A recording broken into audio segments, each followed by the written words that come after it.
Well, good evening, everyone, and welcome to a very exciting evening for EISA. This is the first time we've done a pitching event. It's a cold and frosty Tuesday evening.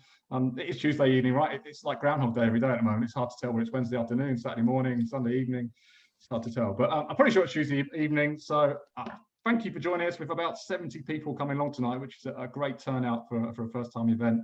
And the first time we've done a pitching event, it's not something we kind of ventured into before. Obviously, generally we work with fund managers and generally we work with small companies. So it's great to be able to kind of turn our attention to doing pitching events. We have done some before at the regional events that we do, but this is kind of formalizing that, and also a chance to launch our platform, which helps investors find companies to invest into and find companies to help the funding as well. And we'll talk a little bit more about that as we go through tonight.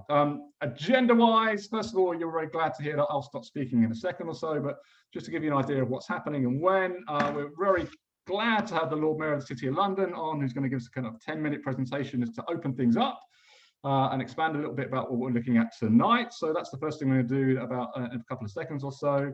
We'll then move into a little bit more about the platform and how that's going to work and operate and why we're doing it. I just keep telling the process of it all, and you'll see Richard on the screen here. A little bit about that. We'll move into our pitches. You'll see we have 4 very scared, very nervous pitches here, all ready and waiting to go. Don't worry, we're going to be kind on you. So they're going to do a 7-minute pitch each, very short and sharp. I'm going to be super tight on time. I'm such a, well, I won't use the word, but we're super tight on time, but I'm sure they're going to be fantastic, and good luck to them all. We're then going to have our 4 judges. So you can probably see our 4 judges on screen here. We have Neil, we have Glenn, we have Marcus, and we have Patrick. I'll let them introduce themselves when we get through to the judging point. But they'll ask some questions about the pitches that they've seen. They'll give some feedback on the pitch itself, also on the business plan itself. And then we'll finish up. You'll see down the bottom of your screens, we have polls. I'll bring up a poll, and we want you as audience, as attendees, just to vote on which company you found most convincing, most credible, or the most, I guess, investable, quite frankly. So we'll have a quick poll, very informal. There's no money up for grabs or anything like that, as with the normal pitching. So it's quite formal, quite laid back, and that's very much the EISA way, I think. So look, as I say, our first speaker tonight, our first presentation, very pleased to have the Alderman William Russell, Lord Mayor, City of London. I'll just do a quick introduction before he comes on, so I can embarrass him, basically. He took office as the 692nd Lord Mayor of the City of London on the 8th of November 2019. He's got over 30 years experience in the financial and business sector, including holding senior positions in the national and international banking sector. He's also served on the board of Innovate Finance UK, who have done some great stuff over the last few months as well, and who are the industry body for the UK-based fintech community. And he's also an educational entrepreneur, the co-founder and chair of Knightsbridge School and director of Knightsbridge School International. On 30th of September 2020, William was elected to serve a further year in office to provide continuous civic governance during the coronavirus emergency. And most importantly tonight, his mayoral theme, it's hard to say that, mayoral theme, I'm glad I got it out twice. His mayoral theme is Global UK, the new future, so supporting businesses through the COVID-19 crisis, speeding the recovery and seizing opportunities of the new future, all things which are very EIS and SEIS-able. So I'll shut up and pass over to Alderman William Russell. William, over to you. Thank you very much, Mark, and hello, everyone. It's a pleasure to be here. I'm not going to take too much of your time, but I think I want to say how important it is to take part in today's event. Patrick Molyneux, who is here, has been on many a delegation trip with myself. And yes, I am serving a second year as the 692nd Lord Mayor. Obviously, I didn't think that would happen, but it's it's an interesting historical moment, because the last time that happened was 1861, and that was somebody called William Cubitt, who started Cubitt Building firm up, built Covent Garden. He also built, rather immodestly, a town on the Isle of Dogs called Cubitt Town. But anyway, he was asked to stay on as a Lord Mayor for a second year. I'm told because his largesse to the city was so great that they wanted him for another year. And I jokingly say I'm probably the cheapest Lord Mayor there's ever been. The wine cellars at the Mansion House are pretty full at the moment, since we haven't been able to do any events since March last year. But as Lord Mayor, one of my core responsibilities is to be the ambassador for UK financial and professional services, which employs 2.3 million people. And perhaps there's no more exciting field in the sector than fintech. It's fiercely consumer focused. We've been incredibly fortunate with the regulator. The FCA obviously has a remit of regulation, but also looking after the consumer and competition.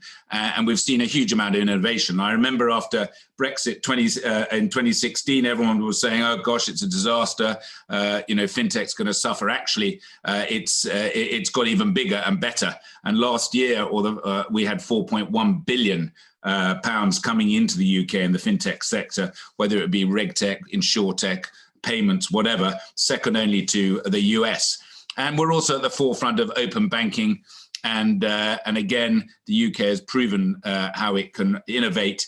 There are other sectors which I'm very excited about. One of the things that I've referred to myself as is the Green Lord Mayor, and all roads lead to Glasgow and COP26. I genuinely believe that this is probably one of the best investment opportunities for a generation. I'm quoting Mark Carney, who said that, but I agree with him.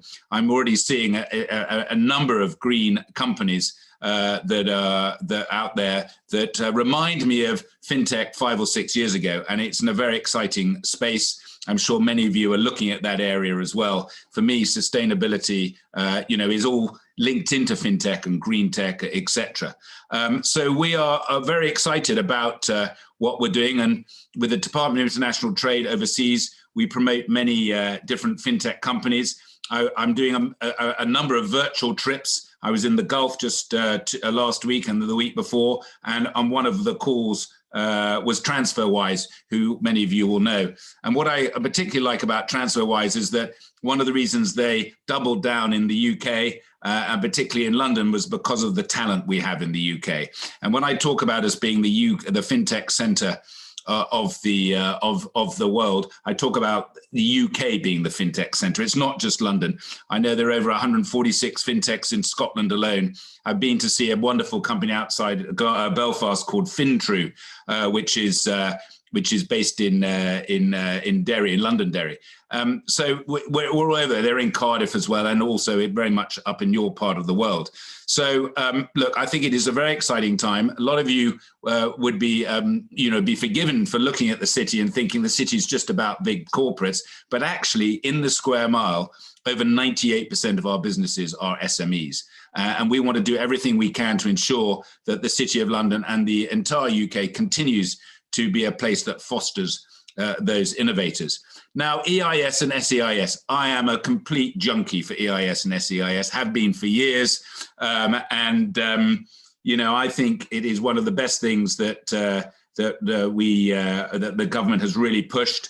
Along with R&D credits, with all the other startups tell me that's the other best thing that has been very helpful to startups. But I always think it's a mind-boggling figure of 1.97 billion pounds that went into EIS in 2018.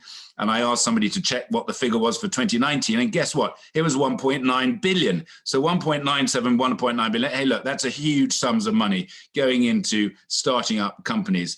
And, I've been very fortunate in some of my investments. I slightly take the 1 in 10 rule. You get that one right and you don't care about the other 9, as long as, even if they lose you money, hopefully if some of them make you a little money or break even. It's always great when you do get one right, because, of course, when you cash in your chips, you don't have to pay any capital gains tax. And fingers crossed that capital gains tax doesn't go up to 40, 45%. I suspect everyone on this call would agree that would be, could be a mistake, but we'll see what Rishi comes up with. But anyway, so look, I think it's marvelous what you're doing. I've listened to many pitches. Sadly, I've got to jump onto another call and won't be able to listen to all your pitches tonight. But good luck, and it's a great opportunity. And as I say, it is always good to have the SEIS and the EIS. So it's so good that it's still thriving in the great marketplace. And if any of you go on to want to expand overseas, it probably won't be with my delegation, but there will be mayoral delegations. Speak to Patrick. He will tell you how good they are. The one strength of the Lord Mayor of the City of London is what I call soft convening power. We can open doors, and the great thing about opening the door is I love going into the room, taking all the delegation in the room and then leaving them to it, and to have those conversations that hopefully can make a huge difference. So anyway, great to be here, and thank you for having me. Back to you, Mark. Thank you very much, William. I know Patrick speaks very highly of those delegation visits. I know he's been to Silicon Valley and various places and kind of flown the flag for British businesses, which is great to hear. So thank you very much. Also, a word of warning, William, if you're going to say you're investing in EISA companies, you've got about 40 fund managers on this call. They'll probably all be knocking on your door looking for investments soon. Yeah, no, yeah. Careful what you ask for. Fortunately, I think as lawman of the city, I haven't invested any because I didn't want to ever have it accused of any conflict. So don't send me any information at the moment. Probably a good idea. All right. Well, thank you very much for joining us. We really appreciate it. Okay, thank you. Thank you. Okay, so moving on, good start to this evening. So I want to tell you a little bit about the platform. This is kind of the genesis of why we're having the pitching event tonight. So the kind of background to all of this is, you know, what the great main question we get asked at EISA is generally from small companies, from founders, saying, look, we're a fintech, we're a medtech, we're a biotech, we're something not to do with tech, but we're trying to raise money. We're looking for about 200,000 or 100,000, 75,000, whatever the number might be. How can you help us? Around and say, look, go and speak to our fund manager members, they might be able to help. They're always looking for companies to invest into. But that's always felt a little bit unsatisfactory, and we always felt we wanted to do a little bit more. So we came up with the idea, and we're not trying to claim it's the first time anyone's had the idea or particularly ingenious, but we felt the best way to help was to build a platform whereby small companies could come on, founders could come on, put their pitch deck on there, make it a bit of a showcase. At the other end, we have 50, 60 fund managers as members, as EISAs. If we can get them to sign up, you know, that's a great way for them to see deal flow that's particularly targeted and focused in the areas of investments that they're looking at. So we can provide a bit of a two-way system, whereby an introductory system whereby funding can meet investors. So that's very much the idea of the platform. If I just try and share my screen here, hopefully you'll see a little bit of it. If I go to the right screen, it might help. There we go. So here we are, here's the screen, here's the platform itself. So this is live at the moment, but you'll see some of the companies who are pitching tonight are on there. So their projects are on there. So all their pitch decks are on there. We'll have some further information on there. Importantly, and I'll bring Richard in a minute to talk about this, we have a third-party validation system whereby those companies get a rating or an investability rating. So there's a bit of DD on them, there's some research on them, and that hopefully will help all our fund manager members kind of do a first filter. Obviously, it's nowhere near the kind of level of DD that they're doing, but it will give them a first filter for the type of companies they might be looking at. So they'll get deals that are specifically focused and targeted for the areas of investment they're looking to invest into. So the platform is built, it's all ready to go. You've had a quick look at it there. It will go live next week. And thank you very much to Aptitude Technologies and Gary Cooper, who have helped us build that. You know, they specialize in providing market product development and software to startups and software companies. So I very much recommend you use them. So thanks to Gary and the team there. Thanks very much also to Fantastic Beasts. Some of you may know Fantastic Beasts. They do global venture video, connecting small companies, particularly early stage and pre-stage with investors as well, kind of a Netflix pitches, if you like. So we'll be working with them to try and add some color to some of the pitches and get some video content on there as well. So it's probably best to pass over to Richard now to talk a little bit more about that kind of third-party validation and the DD and research that Richard and his team do. So Richard, can I pass over to you? Mark, thank you very much. And it's fantastic to be here this evening. And I'm absolutely delighted that Capital Pilot is participating with the EIS Association on the Curated Capital platform. And particularly delighted because having seen a number of these sorts of showcases not be particularly successful in the past, and having spent quite a lot of time thinking about why, I think we've got a fantastic opportunity here to create something that really works, not only for the investees, the potential investees, but also for the investors as well. Because investors don't want spamming with loads and loads of deal flow that isn't of sufficient quality. And startups simply want an easier way to connect. And we all know the statistics from a diversity perspective about what sorts of companies tend to get invested in and what types of companies and what types of founder backgrounds tend to be a little bit left behind. And one of the things that we think we can improve dramatically as a result of this system and this platform is equal opportunity. So the ability for any founder from anywhere to come along and bring their idea And if it is of sufficient quality, it will get exposure to the right investor group. We think that's absolutely fantastic.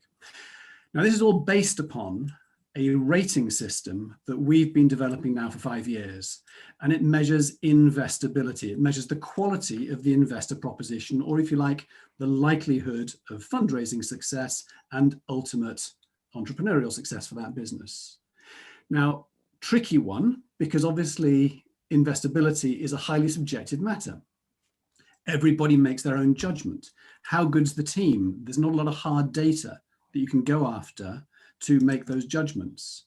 So the system that we've built is really about codifying subjective judgments and turning it into a quantitative system. So the rating turns out a number out of 1,000. And the simple proposition here is that if you get a rating above a certain level, you qualify automatically for inclusion in the platform. And that rating threshold is a threshold that we've been testing out and working against ourselves for several years now. So we know that that level is one where companies do get funding, where companies do succeed, and therefore both sides of this platform can get great confidence. Investees get the confidence of knowing that they've got a really good score, which means they've got a good likelihood of achieving their fundraising targets. And from the investor side, we've got good quality control to make it worth their while to come back and visit the platform and connect with those companies. And that's absolutely our intention. So again, absolutely delighted to be working with Mark and the team and with Gary from Aptitude to put this all together, and really looking forward to seeing some fantastic companies come through for a rating which delivers confidence for the investor process. Brilliant, Richard. Thank you very much. And Richard picks up on a point I was going to mention there. We've got a whole bunch of companies coming through the system. We're doing a lot of partnerships and ventures with a lot of different companies. WeWork Labs, for example, we're talking to Coots and SJP about getting some companies through their entrepreneurial networks. So we don't think we're going to be short of companies coming through, which is fantastic. They'll go through the process that Richard has outlined there. And obviously we have 4 companies we're going to hear from tonight as well who've gone through that system. So really, I guess our shout out tonight, our kind of plea to action tonight is for fund manager members of EISA to kind of jump on. We'll be sending out some links and some emails over the next couple of weeks or so about how you can sign up. And it's pretty low key from your end. We try to make this as kind of a low maintenance as possible. So you sign up, if you send over a few details, I'll let you know what you're looking to invest into. And then we will only send you deal flow that meets that criteria. So we won't be kind of spamming you or sending out hundreds and hundreds of emails, or even asking you to come onto the site, although you're more than welcome to. We will be sending out emails directly telling you about deals that match your criteria. So please do sign up, take a look at it, and we'll be progressing and changing and moving and developing and hopefully making the site bigger and better as we go forward. And as I say, you'll be getting some emails over the next couple of weeks or so. Okay, so that's enough about the platform. That's all pretty much ready to go. It's in the oven, in Boris speak. So let's move on to our pitches. We have 4 pitches. I can see Chris, he's ready to go there. He's super excited, ready to go. Having said that, he's just gone at that point. He's moved across. So just to explain how the pitch is going to work, we have 4 pitches. They're each going to be 7 minutes in length, so very short and sharp. We're trying to get the most important information across, obviously, as quickly as possible. I'm going to be super tight on time. Sorry, Chris, Cindy, Michael, Amal. I will cut you off, so don't be offended if I do that, unfortunately. The 7 minutes is theirs. They can play videos, they can share slides, they can do as they wish, they can freestyle it, they can go naked if they particularly want to. But yeah, that 7 minutes is there. So we're here each of the 7 pitches. We'll then move on to the judges. If they've got some questions, they'll fire those questions through, and then we'll move into a bit of feedback. And also have the poll at the bottom here. I should say, if you've got any questions at the bottom, please use Q&A at the bottom or chat. If you want to send any through questions, if you're watching and feel like you want to send some questions through, please do use that function at the same time. Okay, so it's time to get on. We're even a little bit early. Chris, I hope you're all ready to go. Are you okay to start now? I will try and find my presentation. All right, so I'll be very kind to you. I won't start the clock. I'm just getting my phone out here. You can probably see me on screen. Get my phone. Just going to find my 7-minute countdown clock. So let me know when you're ready, Chris. Ready. Oh, you're ready before me, Christ. So 3, 2, 1. The clock is starting. Off you go. Okay, hi, good afternoon. I'm Chris Outram. I'm the chair of Ambicare Health, and I'm going to talk to you about the product we call Lustrous Clear Skin Solo, which is on the photograph in front of you at the moment. It's essentially a breakthrough wearable light therapy which eliminates acne, and I'm going to explain some of that in the following slides. First of all, we ought to probably start with the market. So it's a huge market. Something like 80% of the population is affected by acne at some point in their life. And at the moment, there are more than 130 million sufferers in China, 30 million in the States, and 5 million in the UK.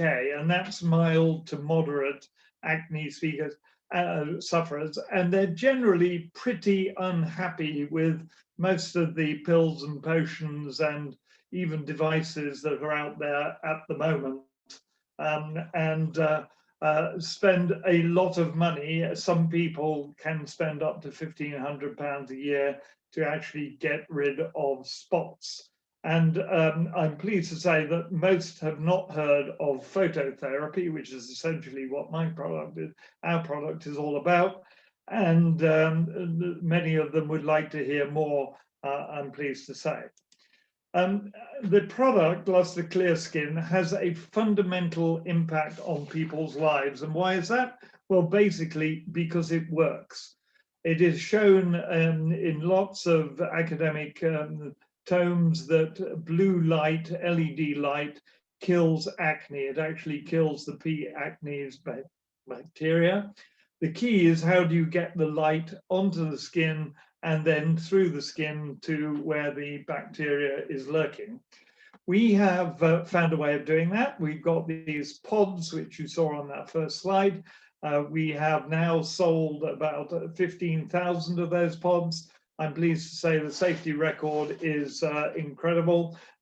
Even those incidents that have been reported are very mild. They usually involve a little bit of redness on the skin, which disappears in a couple of days.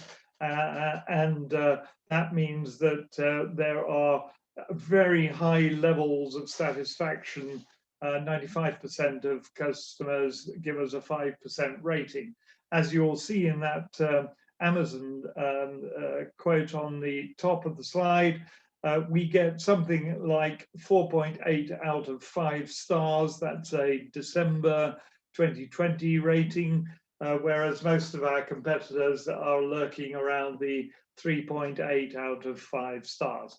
There is a quote, a review at the bottom of the page. I'm not going to read that out, merely to say that the last sentence, which says best birthday gift ever, probably encapsulates what this is all about. It works. In terms of what we're doing, the product was actually proven in sort of proof of concept up to June of last year, when myself and our new CEO came in. We spent a bit of time for the following quarter learning about China, which is the biggest, as you saw, marketplace ahead of us. And from November until about now, we have been expanding distribution, particularly in the UK. Germany, we had a QVC activity, which will be repeated again in February, and trying to establish more distribution in China. In the next quarter, we're going to be launching in the US, and we're dealing with the US's leading e-distributor and talking to others. And then the job for the next couple of years essentially is just rolling the product out around the major markets and establishing hopefully high levels of sales. That's all about the marketplace. This is also a factor of cost. Since Isabel, our CEO, and myself came in last June, we managed to take 26% out of the cost of the pod, and we have already agreed a further 20% reduction by the middle of 2021 And we have done all of that without compromising on quality and safety. It is therefore a very positive movement in terms of what our pricing options are in the future. We are not a single product company, however, I'd hasten to add. And as you see on this slide, and I'm not going to go through it in detail, we have got the really robust innovation pipeline, starting off with topicals, which are the lighter green there.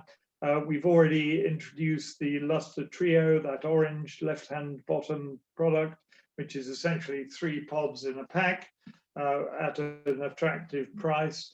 And there are more things we can do with the pod. There are also things we can do with the strips, which essentially stick the pod to your face in terms of medicating them, making them light 1 minute, Chris. activated. 1 minute. Etc. So we've got many opportunities there, and many opportunities with different light. So in terms of where that takes us is we've got a business plan which is looking pretty attractive. We this year, which went from June last year to July this year, will lose money, but we will by year 5 be making 3.3 million EBITDA. So why invest? I think there's very strong credentials. The product works, it's patented, FDA approved. There's a huge consumer unmet need, 28 billion by 2030, and we have an attractive business model which will take us to 3.3 million EBITDA in year 5. Thank you. Perfect timing, Chris. You had about 5 seconds left, so thank you very much. Thank you for keeping to time. You are so welcome. Great, good start. I definitely could have done with that product when I was 15. I had horrendous spots, so I really could have used the product then.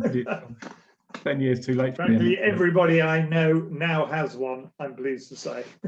Yeah, I'm not surprised. Yeah, I'll probably be buying it for my son, who's 11 at the moment, in a couple of years' time. But thank you. Yeah, if you can. Oh, there we go. You had undone your screen. That's great. That's a great start. Thank you very much. Moving on. So our second picture is Michael from Adore. Michael is taking himself off mute. Good start. Michael, let me know when you're ready to go for your 7 minutes. I think what I'll do is I'll at 1 minute, I'll hold my phone up and give you a 1 minute warning. Then for 30 seconds, I'll just keep holding my phone up.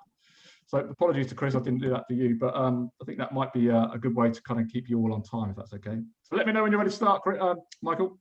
Super. Okay, 2 seconds. Thank you very much.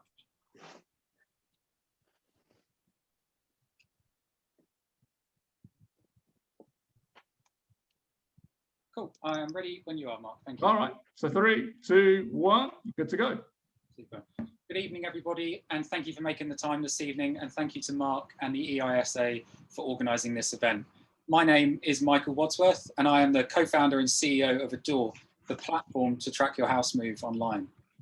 So just as a place to start, have you recently moved, or do you know someone, friend and family, who's moved house? Do you remember how it went? For the majority of movers, buyers and sellers, the process is stressful, it's complex, and it takes a long time. By the time you've moved into this wonderful new house, you're exhausted.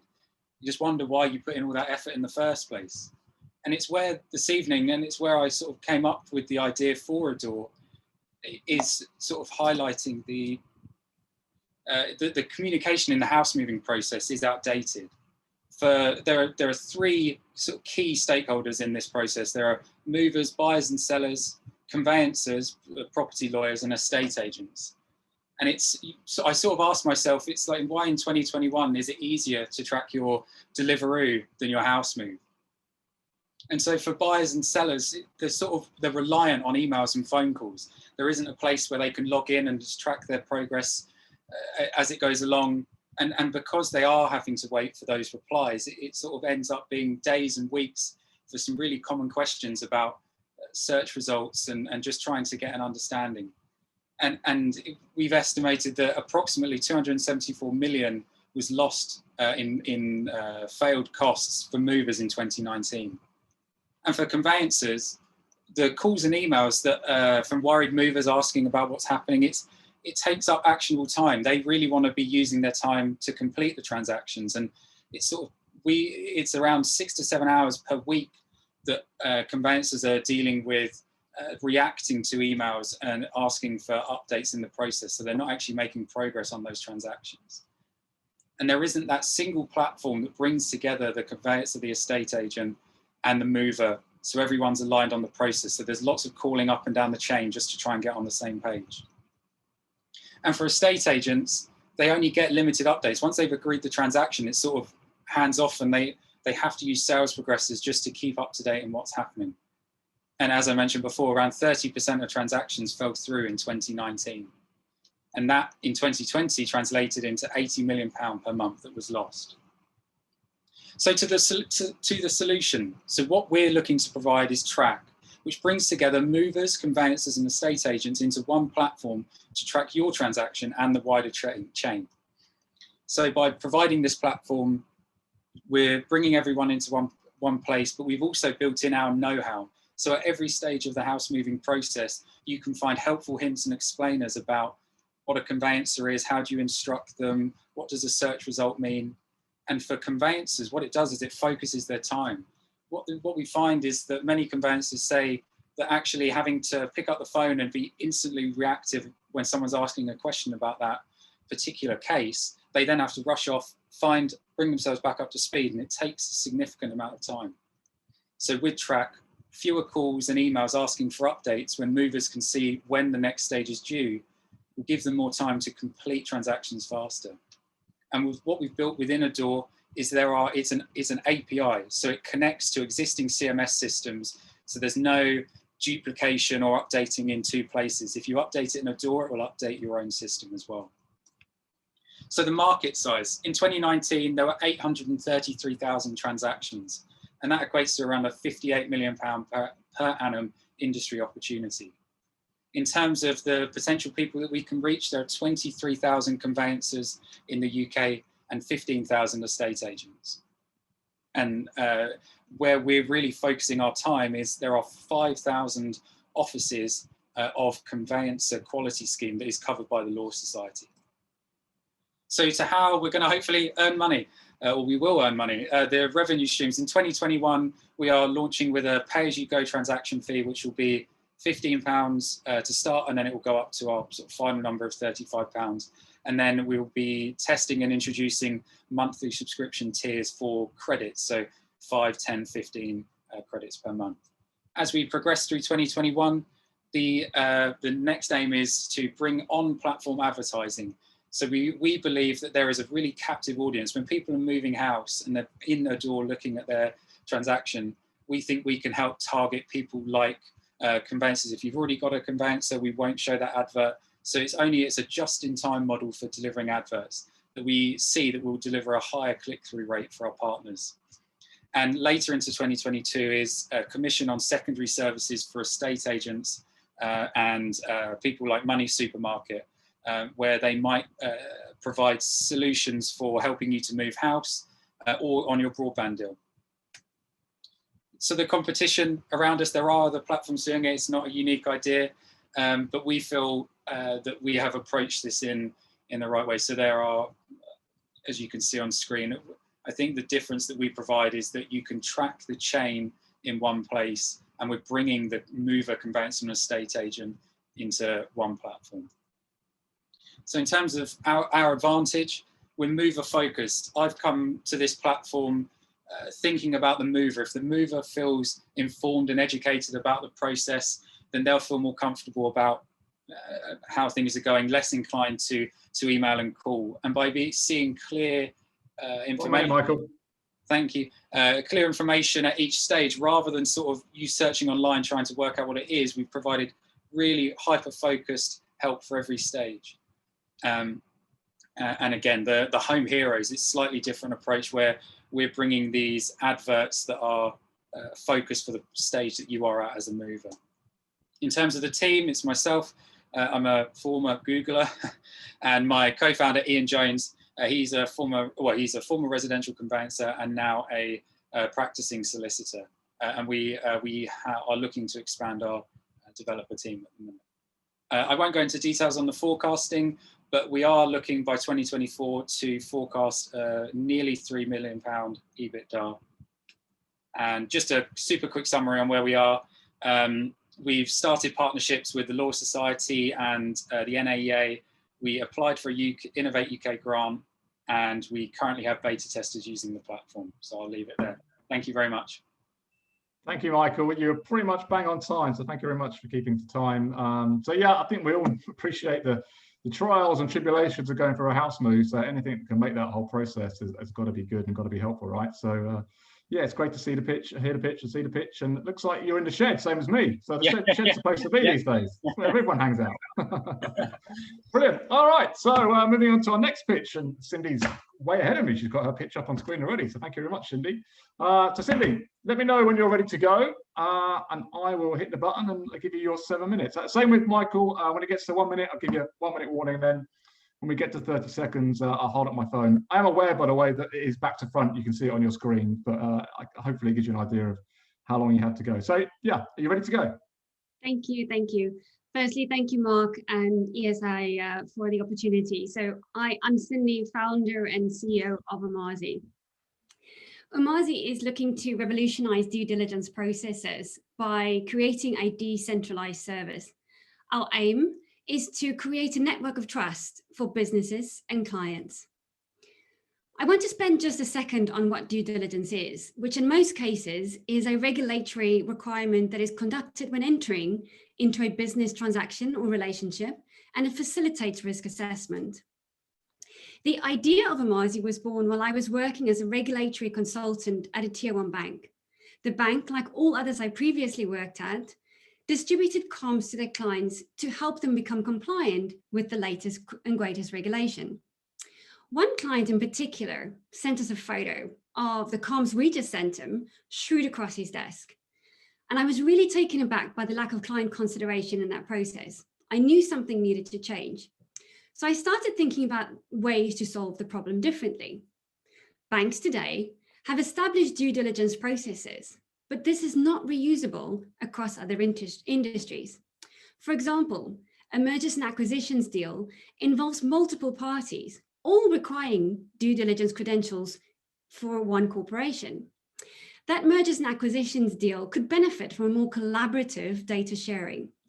Since starting this journey, I've also had the opportunity to get a flavor of what the due diligence pains looks like outside of the finance industry. One such example is a global pharma company that is required to complete vendor due diligence per business unit, regardless if the vendor has been onboarded elsewhere in the organization. Omazi solves this problem by allowing corporates to create a digital identity to facilitate this due diligence process. The identity can be used to onboard with a bank or partner with another corporation. The process starts with the corporate by entering and submitting information for the due diligence process that is requested by the regulated party, example, a bank. The information is then validated and by the regulated party, and some data can be automatically validated directly from source, example, Companies House or HMRC. The corporate can then reuse this validated information to facilitate the same process with a different bank or with another corporate, for example, a manufacturing deal. With each due diligence, assessment, and validation, the corporate customer's identity just becomes more comprehensive without the duplication. Omazi facilitates avoids the duplication in a very standardized manner. Omazi allows for the cross-industry sharing of due diligence results in a transparent, cost-effective way that is both regulatory and regionally agnostic. We provide a solution that is real-time, transparent, update and credential verification, while allowing the corporate to maintain ownership of their data. Omazi is built on Corda, R3's open source blockchain network, which was specifically designed for the finance industry. The Corda network already has over 300 financial institutions onboarded, a network that Omazi is looking to leverage. Omazi will seamlessly integrate with existing solutions to enhance compliance. We're not looking to compete with existing due diligence platforms, nor are we looking to disrupt existing business processes. Omazi will enhance existing due diligence data, Finogo, for example, is a siloed solution where data is only presented upon request. We will expand on their data offering and therefore offer real-time and recent data, while alleviating the need to manage multiple data sources. Our market opportunity for us is large. It's not sector or regional specific. Our current focus are institutional organizations who's recently come into scope of the Anti-Money Laundering Directive, for example, law firms. In fact, our first client is a law firm. We've also got 11 open conversations with Tier 1 and Tier 2 FIs at the moment. Why now? COVID has accelerated the need for businesses to be able to do business remotely. There is an increased regulatory scrutiny on the management of client data, which in some cases forces the use of technology. Amazi speaks to all of these and reduces the burden that often comes with cross-border business transactions. Amazi's business model is that of a network facilitator between regulated institutions, corporate clients, and trusted third-party validators. We expect to earn revenue from all of these through a tier-based subscription model. Our team consists of industry experts from the finance industry to disruptive tech. It's when I ventured into startup land that I met my co-founder, Matt, and lead engineer. We both share a passion for streamlining business processes. And having worked in the finance industry for over 10 years, I understand the ongoing battle of client compliance. We've not wasted time during lockdown. We've secured our first client with first mover preference. Amazi is also currently supported by 3 accelerators. We're looking to raise funds to ensure that the product is production ready and based on client feedback that we've received. As we aim to pilot the platform in the next 6 months, we'll need sales and marketing focus to ensure this. We've demonstrated here today, Amazi is both diverse in name and representation. I thank you for your time. I'm now open to questions, if there are any. Wow, Cindy, you've gone under 7 minutes, under 6 minutes almost. So fantastic. You've got everything all bunched into 6 minutes. Congratulations. Thank you very much. That's great. And I know you're part of the RAISE Accelerator, aren't you, over in Northern Ireland? So I know Jenny, I think Michael are watching tonight. So thank you very much for being part of that. How did you find the accelerator with those guys? Yeah, so RAISE was the first one that believed in us. And at the moment, we're part of FinTech Innovation Lab, Outlier Ventures, as well as London and Partners Business Growth Program. Sorry. It's hard to say that. I know the feeling. Thank you very much. That's great.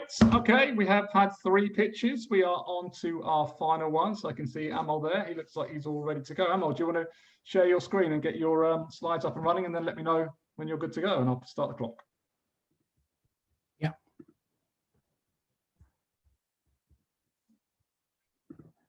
Okay, good to go.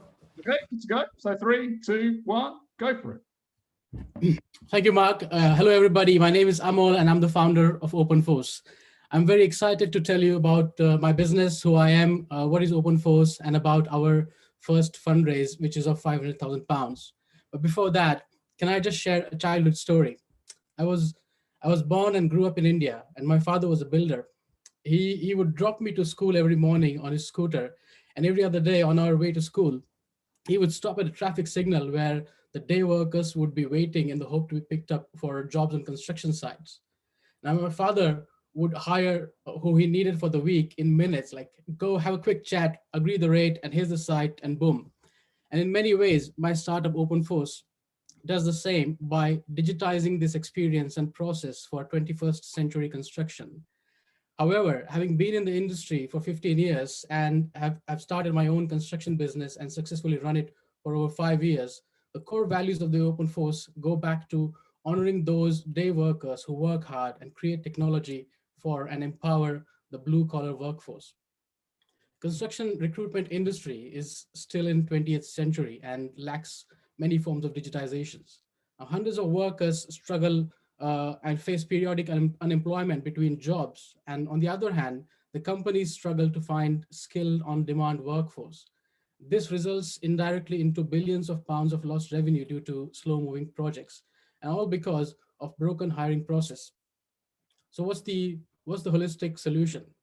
Now, I have invested over 2 years and about £100,000 in building OpenForce as a B2B marketplace that digitizes the job posting, reviewing of the applications, hiring and payments, all in under one platform to create a seamless experience for workers and companies. Our platform brings jobs straight to the workers' phone, so they can decide on they can decide their own rates, choose when and where to work, and it's completely free for the workers. We do charge 10% commission to the companies on each hire. Now that's a whopping 70% reduction than the traditional agencies, which makes OpenForce very attractive for both the parties. I mean, just to give you a quick example, say Margaret is a project manager and wants a carpenter for her job of shop refurb in Mayfair. She posts a job in OpenForce, takes 5 minutes. Joey, on the other hand, has just finished a job in Chiswick and looking for his next gig. He sees the ad, clicks, and an application is sent to Margaret. Margaret sees his profile. She sees his ratings. She knows he's the one. Hired, boom. And after the job, Joey clicks job done, gets paid straight away. So both Joey and Margaret can now let each other know how awesome they work together. So this is the market. And just to tell you a bit more about the UK construction market, is made up of about 300,000 Margarets, which are the construction companies, and 1.2 million self-employed construction workers, making the estimated worker earnings at about £20 billion a year. Now, at 1% market share in 3 to 5 years, we are looking at about £20 million in yearly revenue. In addition, being a highly scalable digital business, our vision is to evolve into an ecosystem for construction industry, expand across multiple verticals in terms of sectors and even international expansion. So where are we today? Well, we've soft launched our platform in December in the form of a native Android app for workers and a web app for the companies. We're currently onboarding our early users and we're very confident that we'll be revenue making in the next 3 to 6 months. We've got a team of 2 fantastic interns for product and operations, a marketing team, and a financial advisor on board. And this is what brings me to the investment side. So currently we are raising our first round of investment for £500,000, and we intend to spend it on building the core team, further product development, and aggressive marketing. What we're looking for is long-term strategic partners who could help us grow and expand fast in these early years. We also want to capitalize on the current pandemic situation with reduced human contact, use it as a leverage for our digital platform, and aggressively pursue customer acquisition to emerge as a market leader. Our strategy is very simple. It's to operate in London and Southeast, where most of the work is focus on mid-sized companies that need 20 to 50 workers per month, serve them fantastically well. Our current financial target forecast is to help around 1,000 workers find jobs every month to generate £1.4 million revenue by the first 12 months. And as we've all seen, and with the examples like Uber and Airbnb have proven for different industries, there is a strong case for a 21st century solution to construction hiring that can be scaled globally. We believe that with the use of smart technology, we can not only transform an industry, but also enhance the lives of our hardworking workforce. So to wrap up, OpenForce is an online platform that automates hiring for construction industry and with an Uber-like user experience. You can find more information on our website, which is joinopenforce.com. And again, we're raising $500,000 and are looking for investors who share our passion and can be our friends and mentors on this journey. And finally, I'd like to thank Andrew Henderson for from HSCL for their support with the financial forecasting and all the other advice that they've given us. That's me. Thank you very much, everybody. And I'll be more than happy to answer any questions. Thank you very much, Amal. Someone else who's gone right under the 7 minutes. So thank you for keeping it short and sharp. No doubt there'll be some questions to come through. I did enjoy your backstory, by the way. I always enjoy a backstory in a pitch. It makes it feel very Britain's Got Talent or some such. So thank you very much for sharing that as well. Okay, so we heard our 4 pitches, 4 very different companies in very different sectors, very different stages of development of those companies. But the great thing, I think, across all of those 4, that they're all slap bang in the middle of what we want EIS and SEIS to be. So they're growth orientated, they're innovation orientated, they're tech orientated. So 4 classic EIS companies in that sense. So I think now is the time to bring in our judges. So if Patrick, Marcus, Neil, Glenn, you want to turn your mics on and turn your videos on, it's probably the best time to introduce you. So let's do that first of all. Apologies, by the way, this is a very male, stale and pale panel, isn't it? So work for me to do that. I'm going to go left to right. So Glenn on my screen, do you want to go first? Yeah, sure. Hi, Mark. Yeah, so my name's Glenn Walters and I head up the PwC Raise team. We help early stage businesses, fast growth businesses get investor ready and then help them raise capital of 1 to 30 million. Short and sweet. Lovely job. Neil, over to you. Hi everyone, my name is Neil and I'm head of equity at Swoop Funding, which is a fintech that helps SMEs and startups get access to funding across debt, grants and equity. And my job is to help them find equity. Brilliant. Again, short and sharp. You're a little bit crackly on your sound, Neil. I don't know if it's me or your end. Apologies. No, that's fine. It's fine. We can hear you fine. It's just a little bit crackly. That's cool. Patrick, you're next on my screen. Hi everyone, I'm one of the owners and director of Accelerate Capital. We're an FCA authorised house who help companies with their capital raising across sustainability, health and well-being. We also have one of the UK's most established angel investment groups. We've deployed about 150 million into innovative UK SMEs and probably 90% of those have been eligible for EIS with a number of very interesting exits. We focus on companies that are making a difference. So whether that be sustainability, drug development, and tech that's breaking the world, we really want to find the next big ideas from the UK, and we will back them and we will try and take them global. We've recently launched a venture services house, so where SMEs can benefit from our network, our in-house expertise, and that can quickly and effectively assist in value creation where these early stage companies sometimes have gaps in their team. So if you need any of that, we can help. Brilliant. Thank you very much. And as we heard earlier, you're also an international diplomat now, going to Silicon Valley and representing the UK. Yeah, it sounds loftier than it is, but I fly the flag for the Northwest alongside the Lord Mayor of London. So try and promote UK tech and try and get some international investors interested. Great to hear. Thank you very much. Marcus, last but not least. Yeah, hi everyone. I'm Marcus Love. I'm co-founder and partner at Love Ventures. We run EIS technology funds, investing into fintech, prop tech, and consumer tech at C to Series A stage. We've just recently closed our first fund, Fund 1, and we're actively deploying capital and are now raising Fund 2. Brilliant. Thank you very much. So there's our judges. They obviously heard our pitches. I don't know if our pitchers want to come back on screen or and we'll go through some questions. First of all, judges, do you have any particular kind of burning questions? Did any kind of stick out or you're not quite sure about or weren't quite clear about? I'll go back to Marcus first on that one. Do you have any questions for the 4 pitchers there? Yeah, I guess I'll start with Chris because he went first and I've got just a few questions. But first of all, well done to everyone. I thought they were great pitches. You stuck to the 7 minutes. It was all nicely done. So well done, everyone. Chris, I saw in the chat that you sold 15k pods and the unit cost in the chat was £49. Could you tell me just what the cost of the pod is and then a little bit more around your competition? Yes, of course. The cost of the pod made in China is once you put it in a package, put a lead in to charge it up, etc., and some strips so that it can actually be attached to the face, etc. Ultimately, that when I came on board was costing us about £18 per unit. We got that down fairly quickly to about £14.50 per unit, and it will go down to about 11 by the middle of the year. And I have to say my objective is to get it down to 6. I'm pretty sure that is quite feasible. It will be driven by volume, however, and therefore getting up to volume is a virtuous circle because it will take the price down, the cost down. In terms of how that translates into price, as I said, it retails at the moment for about £49. And that's a little bit much for teenage users.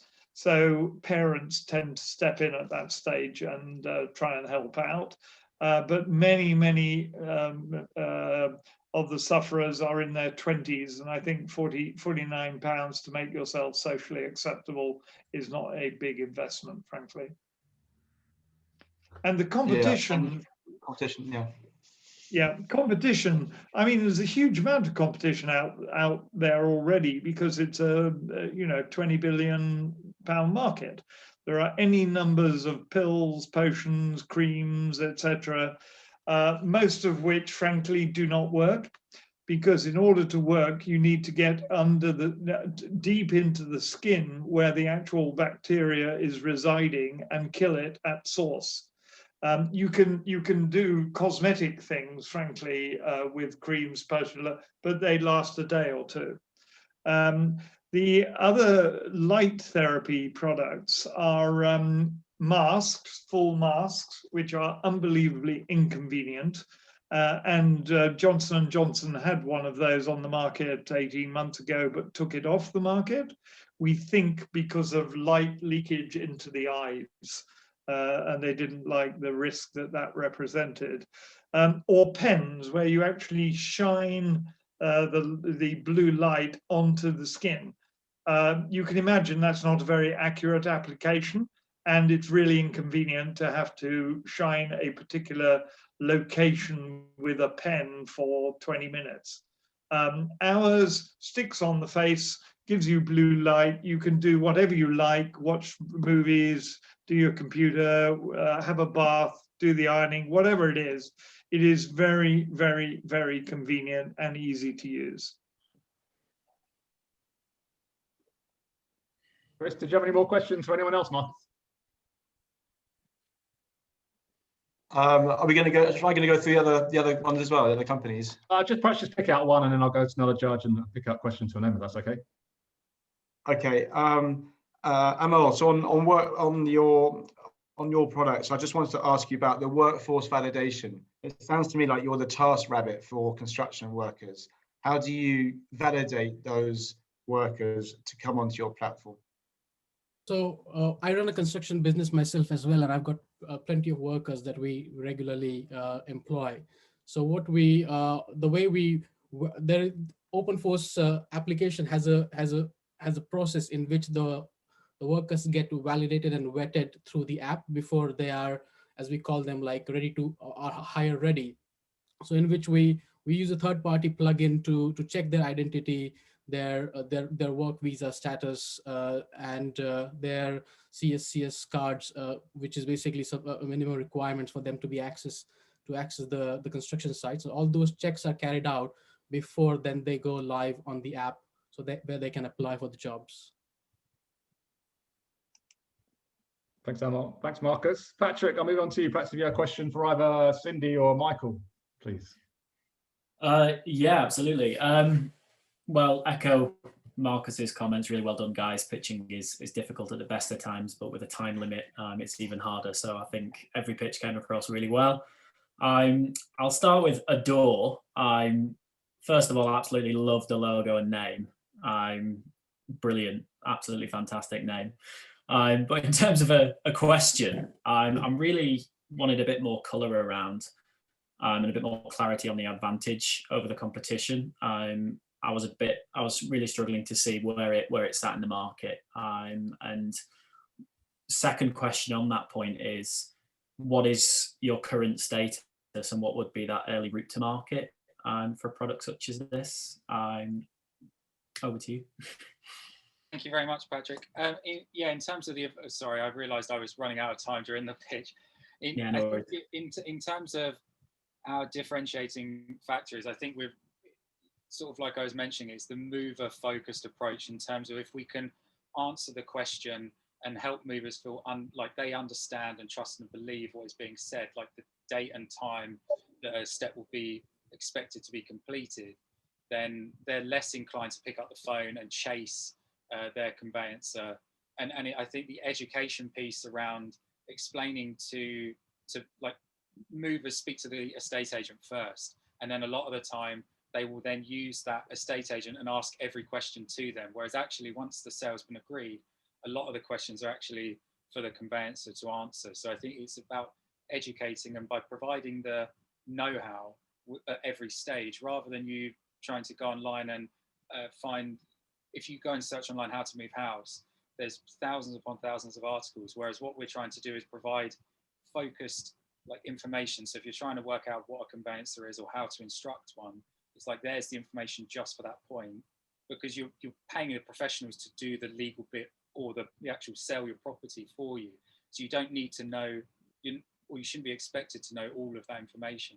And because we move every average 16 years now, it's not something that you want to be like investing loads of time into.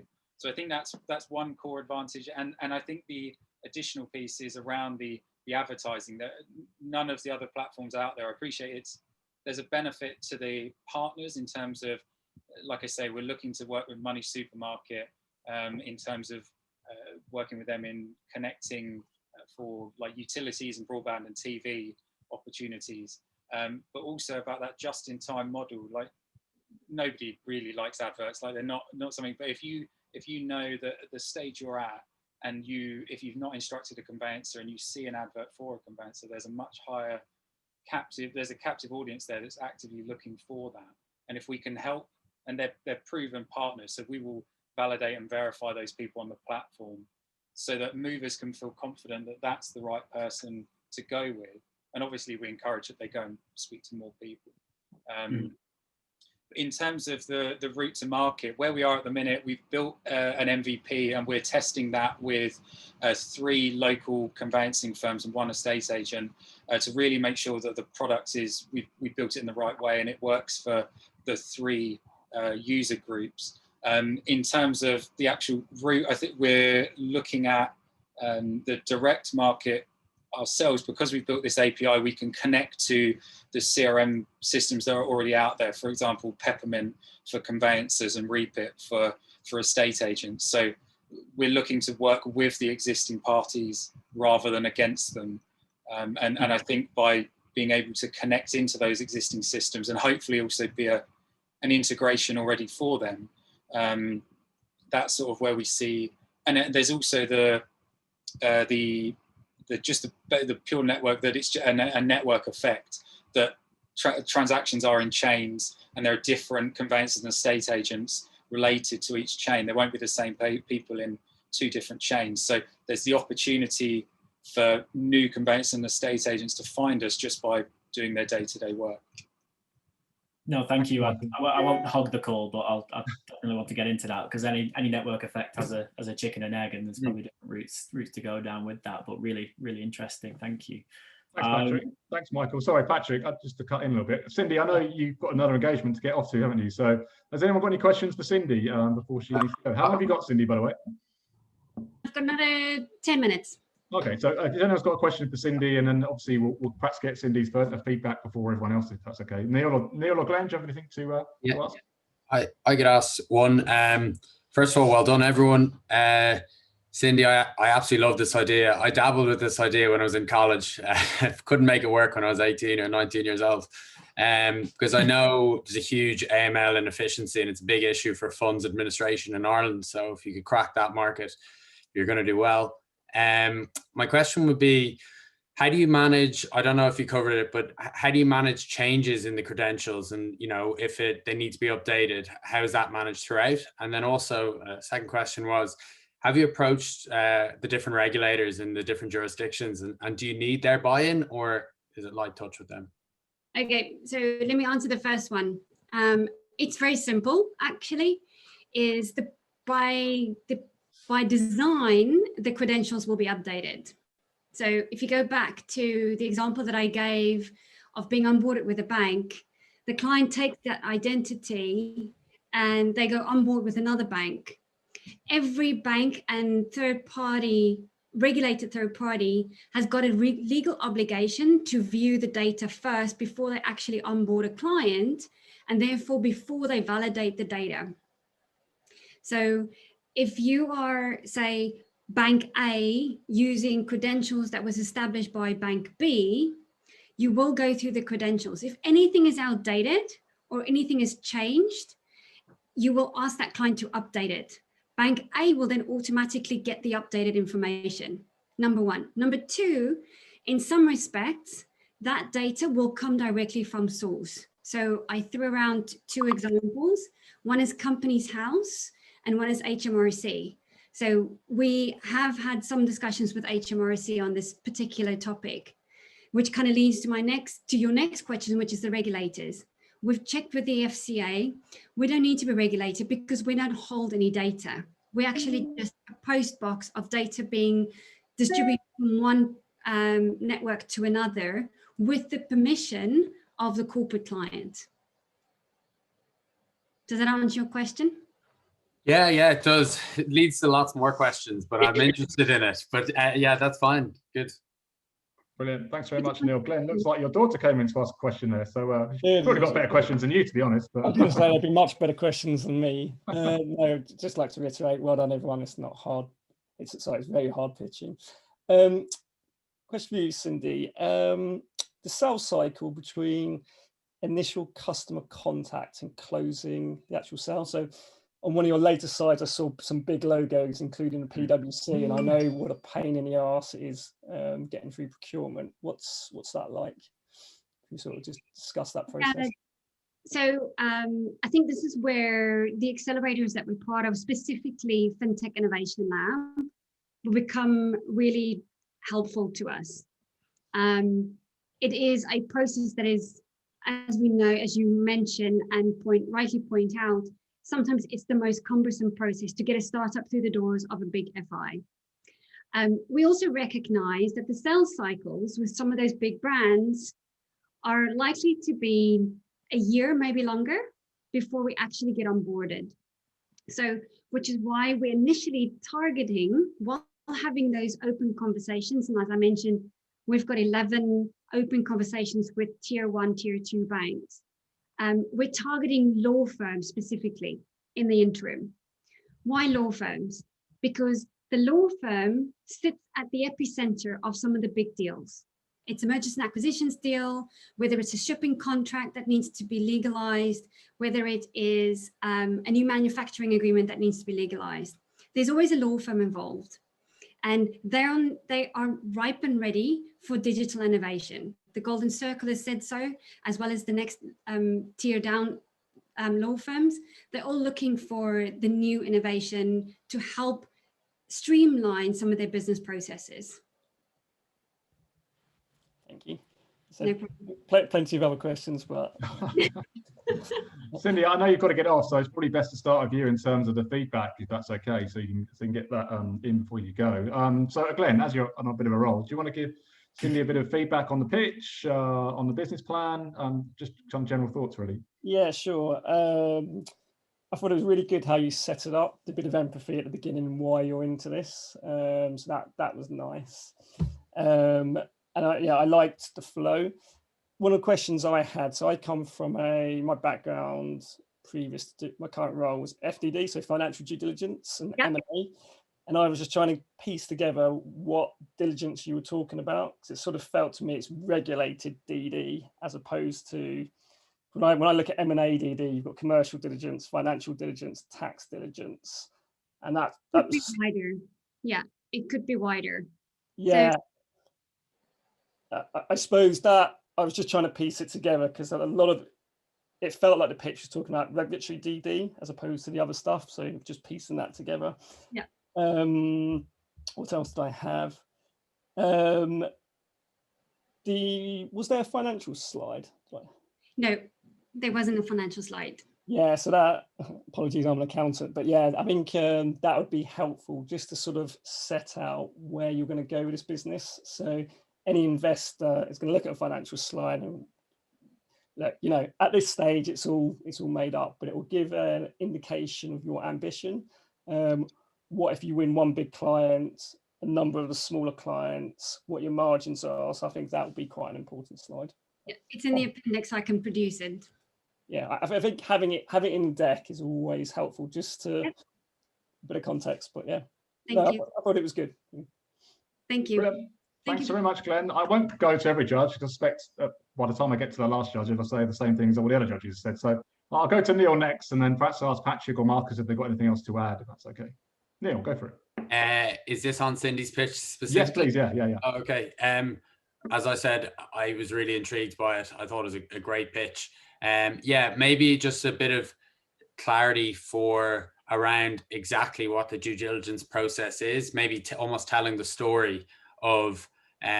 So the story that I've gone through, I think that your product will cover this, but one would be all the lawyers are doing the due diligence and the AML for a huge transaction, a fund transaction, could be all around Europe, and they need these documents, and they could hold up millions of dollars for 2-3 days because they don't have it.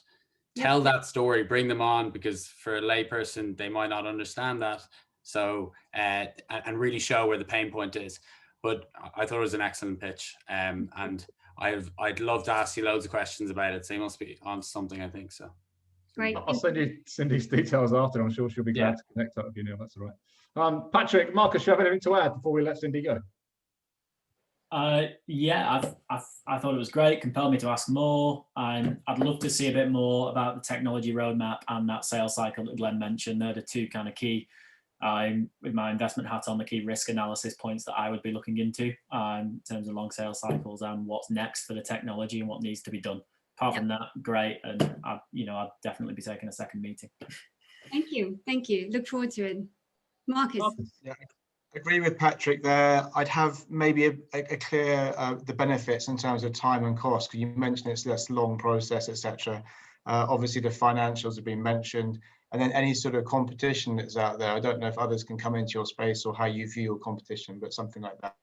But a great pitch, you stuck to the time, it was well done. I thought you presented it in a lively manner for a subject that I struggled to get really excited by. So that's the best compliment I can give you. Thank you very much, Marcus. Yeah, it's a tough gig with RegTech, isn't it, Christ? Yeah. So fantastic, Cindy. Thank you very much. I know you've got to get off, so thanks for joining us. Well, Ireland from the car. Thank you, guys, and thank you for the opportunity. It's been great. Thanks, Cindy. Okay, so one down, so to speak. On to our next one. Who are we going to go to next? Let's go to Chris, as Chris started off this evening, and obviously Ambicare. So Patrick, do you want to go first this time? Do you want to give a bit of feedback to Chris on the pitch and on the business plan itself? Yeah. Great pitch. Again, I thought the problem and the evidence of the problem were really well presented, and I understood it straight away. And to bring in right up front what you've already achieved with regard to the units sold, I thought was very well done, and kind of answered a lot of those obvious questions straight off the bat, which was great. I enjoyed bringing in the testimonials and case studies early doors as well. It really added that trust element to the story. A lot of people can articulate that we've got a solution, but you added evidence behind that in an attractive way, which I thought was well done. My one big question, and I'm just going to go straight out with it, is on the numbers. And this is my accountant hat on again.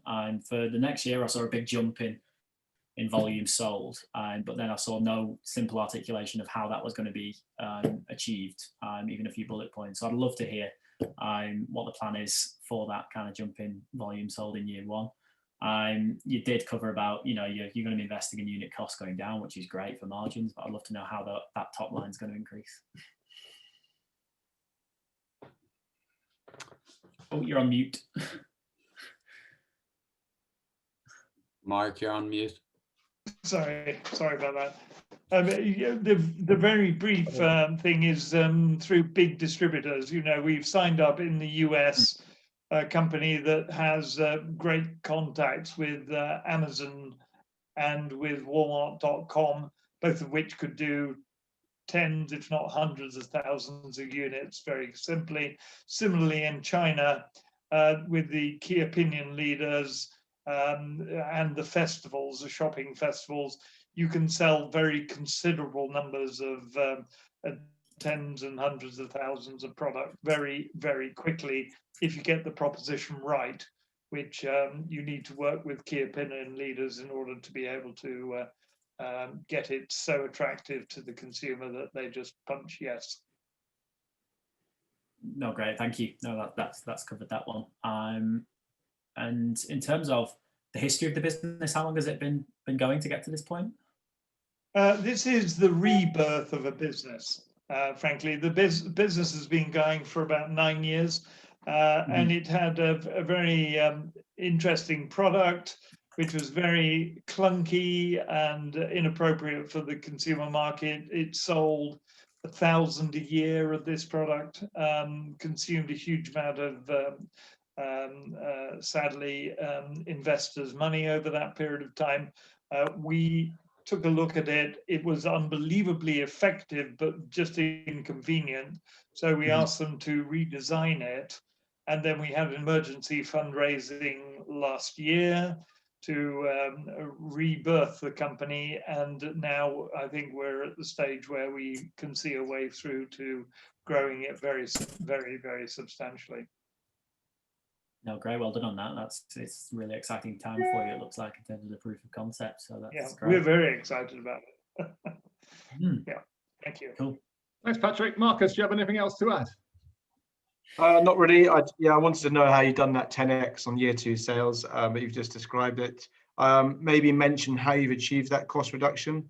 So you mentioned to me earlier how you're going 18, 14 and a half, 11, 6. Maybe just explain how you're doing that. But I thought it looked very interesting. And yeah, I actually, as an investor, I think I probably would invest in this type of thing, not in the fund because we don't do this, but the very last thing you said slightly put me off that. The 9 years in emergency funding to me spell warning signs, but that's just my investor hat. The rest of it sounded pretty good. Thanks, Marcus. I think I'm glad Patrick brought it up because that is that classic thing you see in an investment deck where sales go like that and then they go vroom, like that, and you always question, how is that going to come about? How is that actually going to work? So I'm glad Patrick answered it and that Chris answered it. So Neil, Glenn, do you have anything else to add for Chris? Just a couple of questions. It was you touched on it, Chris, but it was a bit around those distributor agreements. So I was thinking, how long are they? You know, what happens if you lose the distributor in China? So just something, a bit of context around that, and then just what the ask was at the end. So with the money you're looking to raise, what you're going to spend it on. Chris, can I ask you just to ask the last question because we're running a little bit short time? So just about how much you're looking to raise. We're looking to raise, the total fundraising we're going for at the moment is about 2 million. We've got 1 million. We had a first close at the end of January with 1 million from existing shareholders only. We didn't go out from anybody to anybody apart from existing shareholders. And we have some underwriting for the second closing. So we're working for 300 to 500,000, frankly. Brilliant. Thanks so much, Chris. Okay, let's move on to Amol and Open Force. Neil, do you want to kick us off with Amol and a bit of feedback for him, please? Yeah, I thought it was a really good presentation. It was really relatable, or at least you told the story. It was good. I just want to know kind of what the critical mass was for it's a double-sided platform, so having the contractors and the businesses. And then how do you actually solve that chicken and egg problem? What is your approach to getting contractors and businesses on? Sure. So that's a great question. The critical mass for us is we want to get to about 50 strong companies that are regularly contracting with us to hire the workers and have about between 2,000 to 3,000 workers that are regularly using the app. And to solve the chicken and egg situation, what we've kind of done is that we've gone after the workforce first. So we've got around 300 app downloads. We've onboarded around 150 workers. So we know what type of workers we have at the moment, and we're calling suitable companies to then tell them that we've got X amount of carpenters or bricklayers and general laborers. If you have any immediate requirements, let us know, and we'll basically run them through the platform and then basically manage all the HR admin that comes with it. So we're currently in good discussions with about 5 companies, and one of them is very close to committing for full year's recruitment requirements with us, and they also want us to look at the permanent roles, to fill the permanent roles. So that's basically opening another revenue stream for us. Okay, and just quickly, who are the big competitors? There must be recruiters out there who want to do what you're suggesting you do, or already doing what you want to do? Yes, I mean there are a couple of online solutions that that currently exist, and they've also come in existence in the last 18 to 24 months. But apart from that, the main competition is with the traditional recruitment agencies, which the construction companies kind of have always relied on. Yeah. And what's your USP compared to them? What's your advantage? Compared to them, the USP is that the traditional agencies struggle with large databases. Being digital makes it very, very easy for us to kind of host massive amounts of database of workers, and then kind of also quality control them, do the quality control, solve any disputes. So and that way, a construction company, rather than engaging with 2 to 3 different types of recruitment agencies for different types of workforce, can only rely on OpenForce. And in addition to that, we also, the platform allows them not only to hire the workforce, but also manage their workflow. So they can create different jobs and they can line it up. So they can almost do the scheduling of which trades are coming in when, and which dates they need who to come in from. So it makes the whole process very efficient. Okay, thank you. Thanks, Neil. Thanks, Amal. Glenn, do you want to kind of give a quick 30-second sum up for Amal? I think we're running out a little bit of time with it. So yeah, about 30 seconds. Yeah, no, I thought it was really good and relatable how you set it up, and I really liked the closing where you summed it all up. And again, you set it up, you said, I'm asking for 500K, I've got advance assurance. That was really good. Couple of quick easy wins you might want to think about is when looking at the market. So you looked at it sort of top down, but what was the current market, and what's your sum today? And then a financial slide as well, just to put it into context what you're doing. Sure. Brilliant. Thanks so much, Glenn. On to Michael and the door then. Marcus, do you want to go first with Michael? Yeah, I mean, yeah, great presentation. I actually think my team have met with you, so you've been on my indirect radar. We've not met you. Yeah, no, I like it. I mean, I have a property background. We invest in PropTech, so yeah, it's really interesting. My personal sort of question, and something I would try and get across, is that question around TAM, around total addressable market, because 833 transactions a year is great. You know, if you capture 10-20% of that, you know, 10% of that would be 80,000, or 20%, 160,000. You said yourself, people don't move that often. So obviously you're trying to capture an audience of people that want to come and use your platform. And I'd just like to see, if you do make all of that a success and it all goes really well, would you go into other markets, maybe say in Europe, or would you do other products? And just to see how that plays out, to sort of paint that investor picture. But I think, yeah, it was a good pitch, and you know, well done to you. And I think it's interesting. I mean, I really like. I think everyone here understands the pain of what you're trying to present. So you'll understand that. Brilliant. Thanks very much, Marcus. Probably Patrick, I'll leave the final word to you again. Just kind of 30 seconds or a minute, just to sum up your thoughts on Abdul. Yeah, great pitch, really relatable problem. And I think my only feedback would actually, I don't think you need to spend as long on that problem. I think, you know, be confident in addressing that problem and get straight to your advantages over the competition, I would say. That's kind of my key feedback there, and definitely more clarity on and succinctness to your advantage over the competition, and a bit more clarity on exactly where you're up to with this beta testing, because I think, you know, that's really important in terms of this product rollout for something like this that's a two-sided kind of enterprise. But overall, really great idea, great content. It looks like you're going on the right track, so well done. Thanks so much, Patrick. So you probably see on your screens there that I started the poll. So just, if you could just let us know, again, it's very informal, trying to keep it low key, etc., etc. But just let us know which company you would invest to if you had a mythical £1 million to invest, for example.